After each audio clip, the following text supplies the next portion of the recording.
एक बार गौतम बुद्ध के एक शिष्य काफी ज्यादा परेशान होते हैं और वो निर्णय लेते हैं कि वो आश्रम छोड़ के अपने गांव चले जाएंगे। तो वह गौतम बुद्ध से मिलने आते हैं और गौतम बुद्ध से कहते हैं कि बुद्ध जी, मुझे अब इस आश्रम में नहीं रहना, मुझे अपने गांव जाना है। तो इसमें गौतम बुद्ध मुस्कुराते हैं और बोलते हैं, गांव जाना है, क्यों, यहाँ क्या दिक्कत है? तो वह शिष्य बोलता है कि आप तो इतने महान हैं, लेकिन मैं सालों साल यहाँ पे कड़ी मेहनत कर रहा हूँ, लेकिन मैं अभी तक महान नहीं बन पाया। मुझे नहीं लगता मैं महान बन पाऊंगा, तो कृपया मुझे आज्ञा दीजिए और मुझे अपने गांव जाने दीजिए। इसमें गौतम बुद्ध कुछ नहीं बोलते, बस एक प्रार्थना करते हैं और बोलते हैं, अच्छा तुम जाना चाहते हो चले जाओ, लेकिन मेरे लिए एक काम कर दो। तो वो शिष्य बोलता है, ठीक है आप बोलिए। तो गौतम बुद्ध बोलते हैं, एक काम करो, 2 पेड़ लगाओ, एक मेरे कमरे के अंदर लगाना और दूसरा मेरे कमरे के बाहर लगाना, और फिर तुम अपने गांव चले जाओ। ये बोल के गौतम बुद्ध वहां से चले जाते हैं और उनके शिष्य वैसे ही करते हैं, घर के अंदर एक पेड़ लगाते हैं और घर के बाहर पेड़ लगा के वो अपने गांव चले जाते हैं। कुछ साल ऐसे ही बीत जाता है। 4-5 साल बाद वह शिष्य दोबारा गौतम बुद्ध से मिलने आते हैं और आके गौतम बुद्ध से बात करते हैं। तभी गौतम बुद्ध बोलते हैं, अच्छा तुम्हें याद है तुम महान बनना चाहते थे लेकिन तुम महान नहीं बन पाए? तो वो शिष्य बोलता है, हाँ मुझे याद है, मेरे नसीब में महान बनना नहीं लिखा है। तो वो गौतम बुद्ध मुस्कुराते हैं और उनको अपने घर के अंदर ले जाते हैं और ले जाके दिखाते हैं कि तुमने घर के अंदर एक पेड़ लगाया था आज से 4 साल पहले, तो देखो कितना बड़ा हो गया। तो वह शिष्य खुश हो जाता है और बोलता है, अरे ये तो अच्छा बड़ा हो गया। फिर गौतम बुद्ध बाहर की तरफ दिखाते हैं और बोलते हैं, वो वाला पेड़ देखो, जो कि वहाँ का सबसे विशाल पेड़ रहता है। और वह शिष्य बोलता है, अरे ये तो काफी बड़ा है, ये कौन सा पेड़ है? तो वह गौतम बुद्ध बोलते हैं कि ये तुमने ही लगाया था, एक पेड़ तुमने घर के अंदर लगाया था और एक पेड़ घर के बाहर लगाया था। तो वह शिष्य बोलता है, अरे मतलब घर के अंदर वाला इतना छोटा और बाहर वाला इतना बड़ा, इसके पीछे क्या कारण है? तो गौतम बुद्ध मुस्कुराते हैं और बोलते हैं, घर के अंदर जो पौधा है वो ना हवाओं से लड़ा, ना ही धूप से लड़ा, ना ही तूफानों में वो खड़ा रहा, ना ही उस पौधे को कभी कोई कठिनाई आई। वो हमेशा घर के अंदर आराम से रहा। और वही बाहर जो पौधा है कड़ी धूप में रहता है, हवाओं से लड़ता है, तूफानों से बचता है, चिड़िया उसके ऊपर बैठती है, बंदर आके उसका फल खाते हैं, और ऐसे ना जाने कितने हजारों परेशानियों से ये जूझा। और यही कारण है कि यह पौधा अपने दम पे इतना बड़ा बन पाया। और यही तुम्हारे 4 साल पुराने तुम्हारे सवाल का जवाब है। अगर तुम महान बनना चाहते हो तो अपनी जिंदगी में कई कठिनाई से आपको लड़ना पड़ेगा, तूफानों से बचना पड़ेगा, कई चीजों से उलझना पड़ेगा, और ऐसे ही तुम महान बन पाओगे मेरे जैसा। तो दोस्तों, इस कहानी से हम क्या सीखते हैं? दोस्तों, आपको भी अगर महान बनना है तो आपको कई कठिनाई अपनी जिंदगी में करनी पड़ेगी। अपने कंफर्ट जोन से आपको बाहर जाना पड़ेगा, जहाँ पे आपको सही में सक्सेस मिलेगी, सही में आप महान बन पाओगे। दोस्तों, आपको अगर ये कहानी पसंद आई होगी तो चैनल को सब्सक्राइब करना, और ये कहानी आपको पसंद आई होगी तो ये 2 कहानी भी आपको जरूर पसंद आएंगी। मिलेंगे दोस्तों में एक नई कहानी में, तब तक के लिए अपना ख्याल रखना। जय हिंद, वंदे मातरम। एक बार गौतम बुद्ध से उनके शिष्य पूछते हैं, महाराज आपको तो इतनी जानकारी है, आप तो इतने महान हैं, लेकिन आपका गुरु कौन है? तो उस पर गौतम बुद्ध मुस्कुराते हैं और बोलते हैं, मेरे तो बहुत से गुरु हैं जिनसे मैंने बहुत कुछ सीखा है।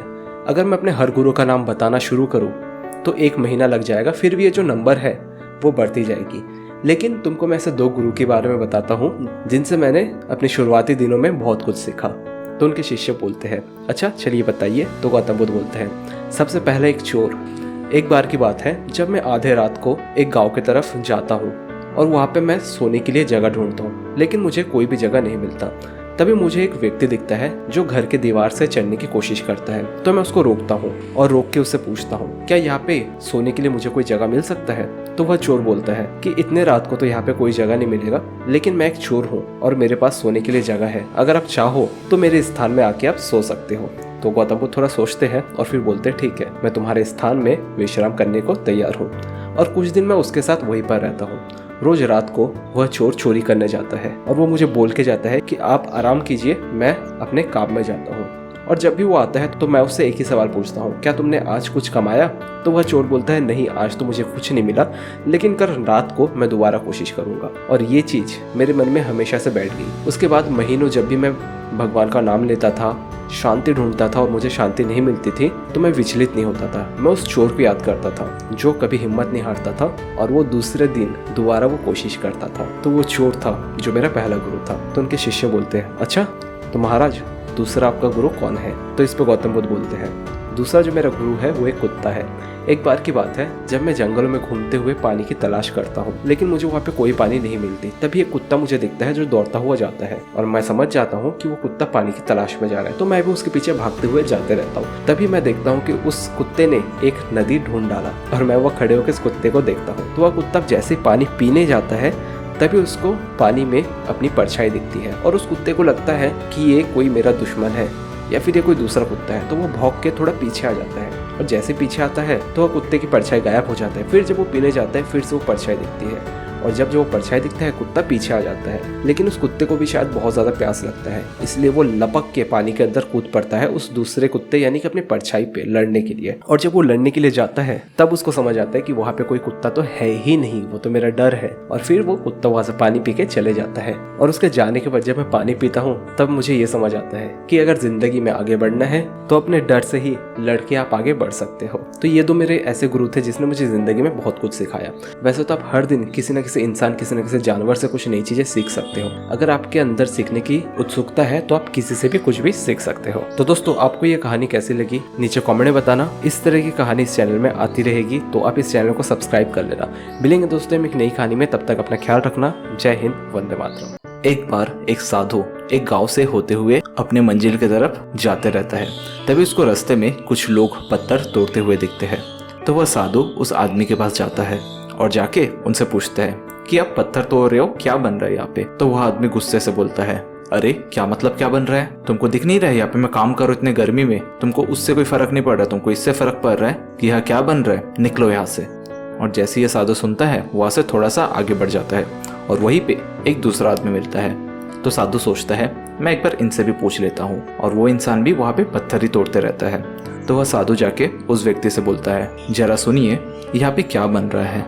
तो वह आदमी घूरते हुए देखता है और बोलता है, देखिए महाराज, मुझे नहीं पता यहाँ क्या बन रहा है, मुझे दिन के 100 रुपये मिल रहे हैं, मेरे को उससे मतलब है, कुछ भी बने मैं आऊँगा, पत्थर तोड़ूंगा, अपना 100 रुपये लूंगा और घर जाऊँगा, मेरे को इससे कोई फर्क नहीं पड़ता यहाँ क्या बन रहा है, तो मेरे से आप मत ही पूछिए। तो ये सुनने के बाद साधु के मन में बहुत ज़्यादा जिज्ञासा आती है। वो सोचता है, अरे भाई ऐसा क्या बन रहा है, लोग मुझे बोल ही नहीं रहे हैं। तो वो फिर जाता है तीसरे आदमी के पास और उस आदमी को जाके पूछता है कि भैया आप ही बता दो यहाँ पे क्या बन रहा है। तो वो आदमी बहुत ही मधुर सुर से और बहुत खुशी से बोलता है कि यहाँ पे मंदिर बन रहा है। और ये सुन के साधु सोचता है, अरे चलो किसी ने तो मुझे बताया। तो वह साधु के मन में जिज्ञासा आती है। साधु फिर पूछता है, अच्छा एक बात बताओ, ये दोनों तो इतने गुस्से में मुझे बोले, तुम भी तो धूपी में काम कर रहे हो, तुम भी तो मेहनत कर रहे हो, तुम इतने प्यार से मुझे क्यों बोल रहे हो। तो वो आदमी हंसता है और बोलता है, क्योंकि ये मेरा गांव है और इस गांव में जो मंदिर बन रही है वो पहली मंदिर है इस गांव की।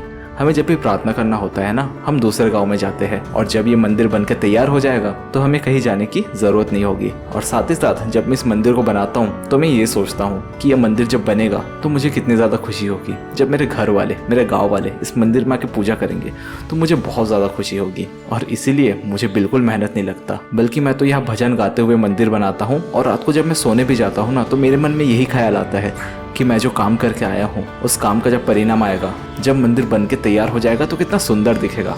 मैं यही चीज़ें सोचते रहता हूँ और दिन रात मेरे मन में यही ख्याल आती रहती है, जिसके कारण मुझे बिल्कुल भी मेहनत नहीं होता। हालांकि मुझे खुशी बहुत ज़्यादा होती है अपने काम से। ये बोल के वो आदमी काम करना फिर से शुरू कर देता और उसके मुख में एक प्यारी सी हंसी हमेशा रहती है।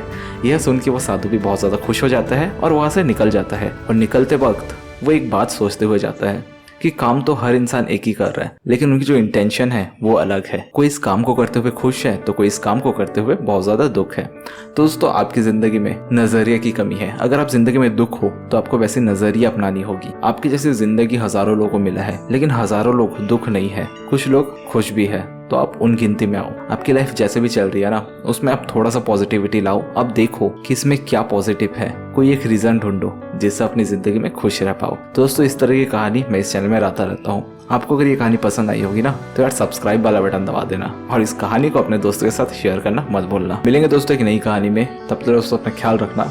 जय हिंद, वंदे मातरम।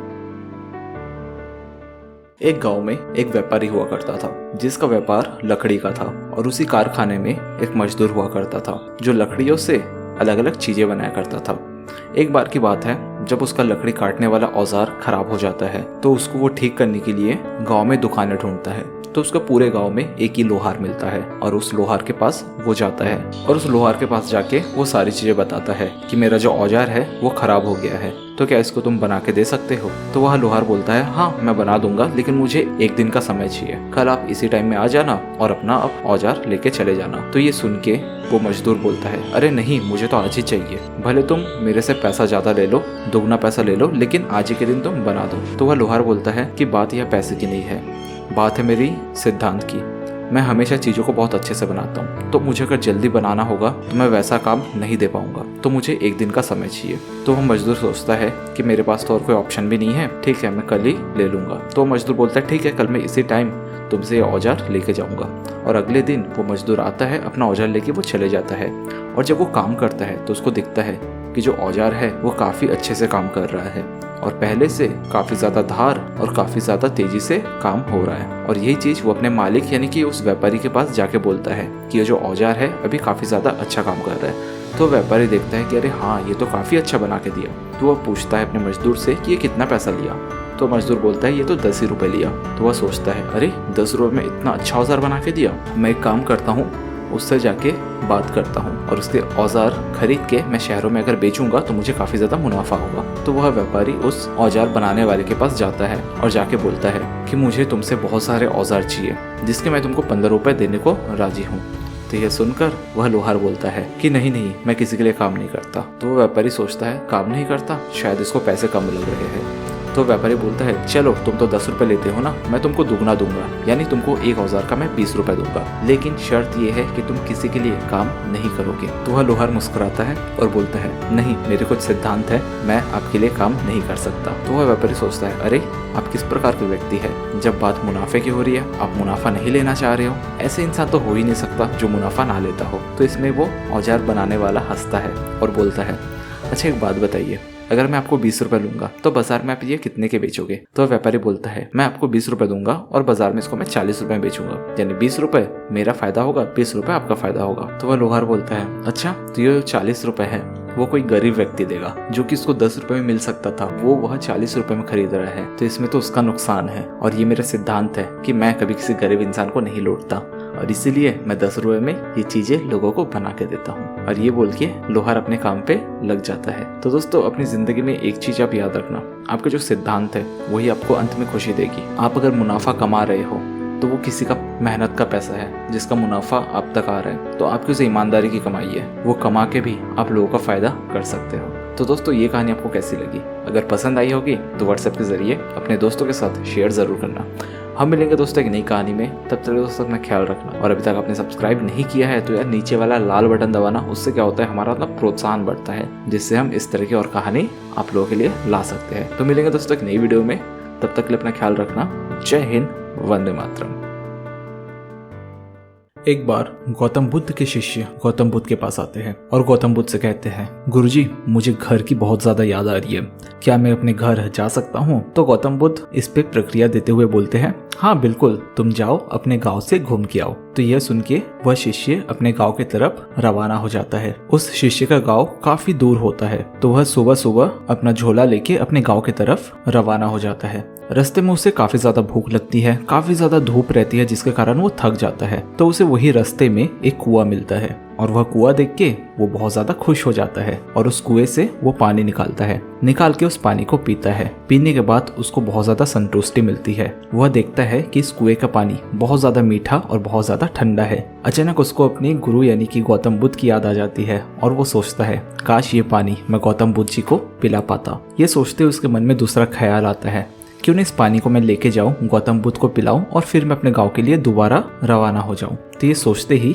वह कुएं से पानी निकलता है और उसके पास एक पुराना सा बोतल रहता है जिसमें वो पानी को भर के गौतम बुद्ध के पास जाता है और गौतम बुद्ध से जाके कहता है गुरुजी मैं अपने गांव की तरफ जा ही रहा था, काफी दूर मैं चला भी गया था और रास्ते में मुझे कुआं मिला जहाँ का पानी बहुत ही ज्यादा मीठा और बहुत ज्यादा ठंडा था, तो ये मैं आपके लिए लाया हूँ, कृपया आप इसको पिए जिससे मुझे काफी ज्यादा खुशी मिलेगी। ये सुन के गौतम बुद्ध वह पानी को पीता है।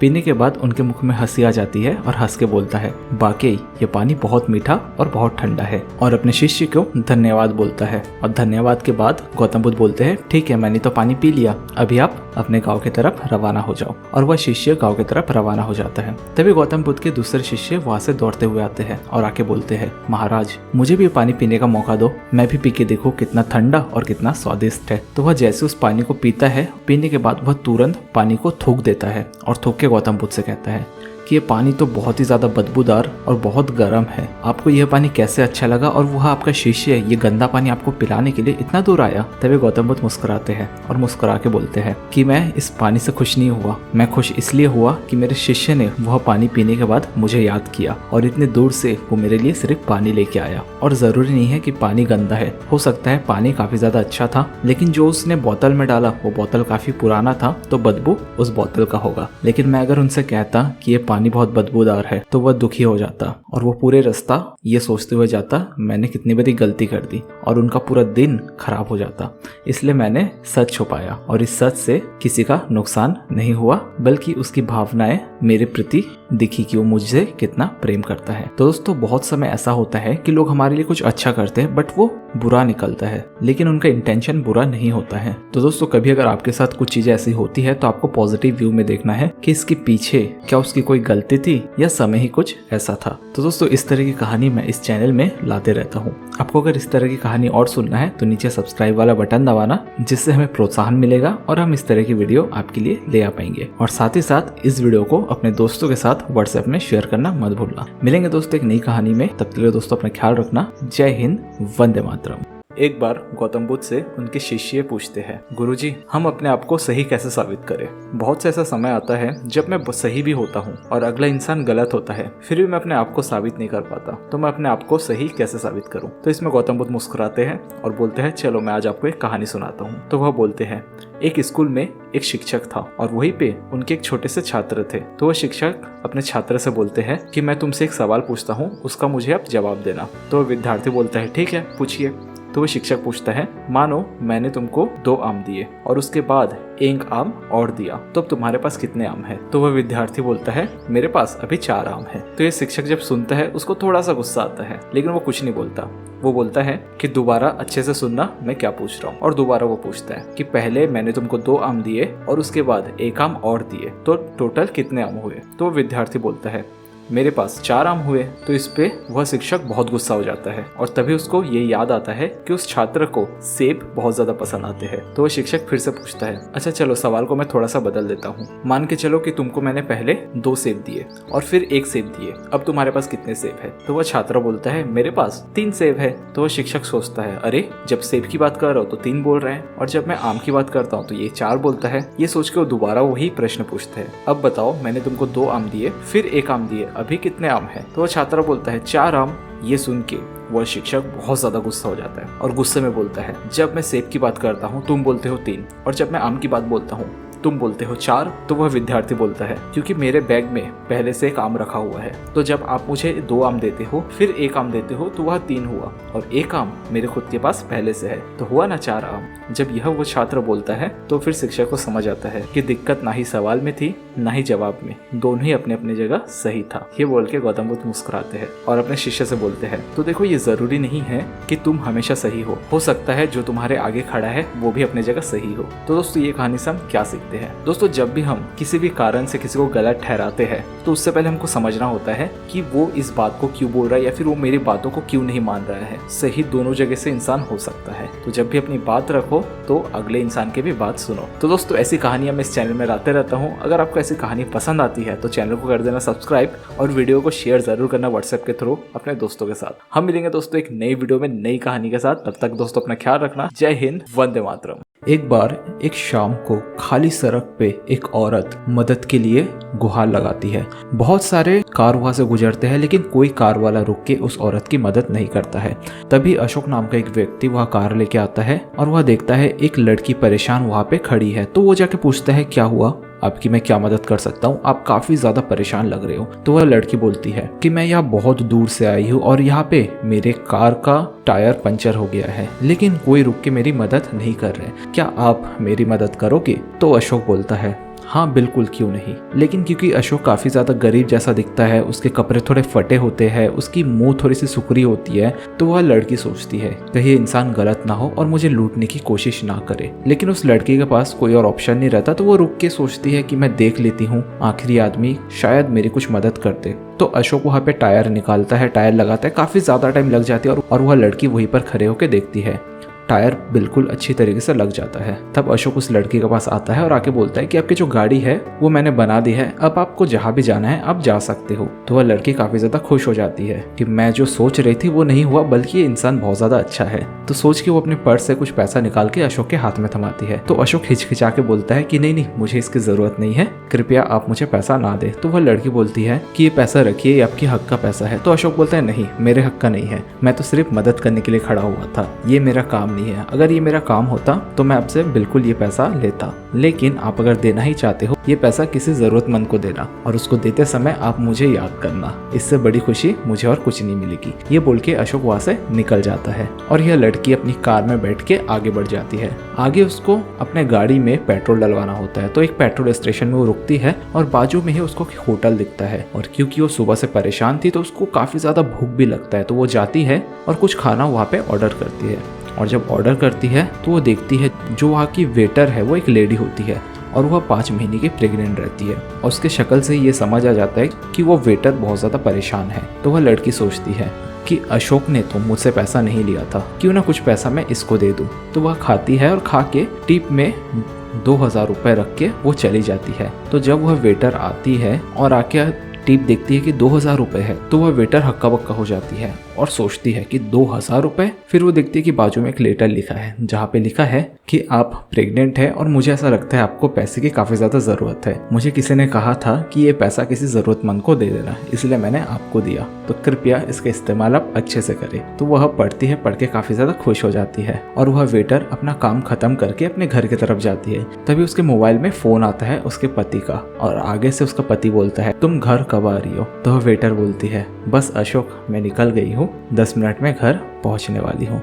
तो दोस्तों ये कहानी से आप क्या सीखते हो? दोस्तों गीता में लिखा है कर्म कर और फल की चिंता मत कर। तो दोस्तों ये सच है, आप अगर कर्म करते हो तो उसका फल आपको मिलता है। इस कहानी में जैसे अशोक ने किसी की मदद की और उसका फल घूम के उसको दोबारा मिला, तो इसी को दोस्तों कर्मा भी बोलते हैं। तो आप अगर कभी किसी की मदद करते हो तो उसका जो फल है लौट के आपके पास आएगा। तो कभी भी कर्म करने से पीछे मत हटो। तो दोस्तों ये कहानी अगर आपको पसंद आई होगी तो चैनल को सब्सक्राइब कर लेना और इस वीडियो को लाइक करके व्हाट्सएप के जरिए अपने दोस्तों के साथ शेयर जरूर करना। मिलेंगे दोस्तों एक नई कहानी में, तब तक के लिए बाजू में 2 कहानियां ये आप सुन सकते हो। तब तक के लिए अपना ख्याल रखना। जय हिंद, वंदे मातरम। एक गांव में एक बुद्धिमान पंडित हुआ करता था। सारे गांव वाले जानते थे कि इस पंडित के पास बहुत ज्यादा ज्ञान है और सारे गांव वाले उनकी काफी इज्जत भी करते थे। लेकिन एक बार की बात है जब अचानक उस देश के राजा उस पंडित को अपने दरबार में बुलाते हैं। तो पंडित को पहले तो समझ नहीं आता कि राजा उनको अपने दरबार में क्यों बुला रहे हैं। फिर भी ये सोचते हुए पंडित राजा के दरबार में जाता है। दरबार में राजा तो बैठे होते हैं, साथ ही साथ दरबारी भी वहाँ पे बैठे रहते हैं। तभी राजा पंडित जी से बोलते हैं कि महाराज, सारे गाँव वाले, सारे शहर के लोग जानते हैं कि आपकी बुद्धि बहुत तेज है, लेकिन मेरा एक प्रश्न है, आप इतने तेज हो लेकिन आपका बेटा इतना मूर्ख क्यों है? तो ये सुनते ही पंडित अचानक बोल पड़ते हैं, मेरा बेटा मूर्ख है? हो ही नहीं सकता। तो महाराज बोलते हैं, अच्छा मेरे दरबारियों से पूछ लो। तभी दरबार में एक आदमी खड़े होके पंडित जी से बोलता है कि हम सारे लोग आपके बेटे के स्कूल के पथ में हमेशा बैठा करते हैं और वहाँ पे आपके बेटे से हम प्रश्न पूछते हैं कि चांदी का भाव ज्यादा है या सोने का, और आपका बेटा हमेशा बोलता है कि चांदी का भाव ज्यादा है और हम सारे लोग उस पर हंसते हैं। तो आप इतने बुद्धिमान हो लेकिन आपका बेटा इतना मूर्ख कैसे हो सकता है? ये बात से पंडित जी को बहुत बुरा लगता है और वो वहाँ से चुपचाप चले जाते हैं। उनके मन में शर्मिंदगी रहती है कि दरबार में इतने लोगों के बीच में उसने मेरे बेटे को मूर्ख कहा। तो वो घर जाता है, जाके वो अपने बेटे को बुलाता है और अपने बेटे से पूछता है कि बेटा एक बात बताओ। तभी उनका बेटा बोलता है, हाँ पापा जी बताइए। तो पंडित बोलता है कि सोने का मूल्य ज्यादा है या चांदी का? उस पर उनका बेटा हंसता है और बोलता है सोने का भाव ज्यादा है। तो इसमें उसके पिताजी बोलते हैं, अच्छा अगर ऐसा है तो तुम हमेशा राजा को ये क्यों बोलते हो कि चांदी का भाव ज्यादा है? तो उस पे उनका बेटा हंसता है और उनका हाथ पकड़ के अपने कमरे में ले जाता है और कमरे में ले जाके दिखाता है कि उसके कमरे में चांदी के बहुत से सिक्के पड़े होते हैं जिसकी कीमत बाजार में लाखों के मूल्य में जाएगी।